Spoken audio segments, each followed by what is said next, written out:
Angry protesters in Mexico, demonstrators in Senegal. Emotions often boil over when food prices spike. With commodity prices spiraling again, Asian policymakers are on guard for signs of unrest. Devastating droughts in the U.S. have slashed thousands of acres of corn and soybeans, the main feed sources for cattle and poultry. A hot summer in Russia is threatening its wheat output. The result? U.S. corn futures prices hit all-time highs. Wheat and soybean prices have jumped 40% and 30% respectively since early June. For consumers, that means forking over more dollars and cents for that burger or traditional pork bun. The pain could be particularly bad in Asia, where imported soybeans are critical for livestock feed and soy-based diets, and where food also makes up a bigger portion of consumer spending.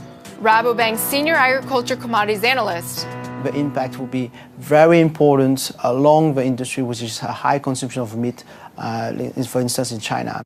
Luckily for China, prices for pork, its most popular meat, are still cheap because of extra supplies at home. But don't count on them staying that way for long. Farmers are increasingly unwilling to pay for expensive feed. Farmers are not making money today, so if we continue to have such a squeeze pressure on the margins, either they reduce the herd or either they give up the business. It's a complaint understood by farmers around the world. Some analysts say extra food costs being passed on to consumers could trigger a new inflation cycle. A few governments are already taking countermeasures. Indonesia scrapped its soybean import duties for 2012 last month. Worries over food prices are about the last thing Asian central bankers want on their plates as they tackle slowing growth. In several Asian countries, interest rates are already near record lows.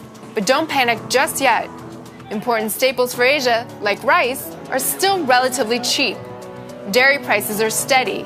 Still, with worries over growth rampant and leadership changes coming up, current trends give Asian policymakers plenty of food for thought. Lisa Yurko Thomas, Reuters.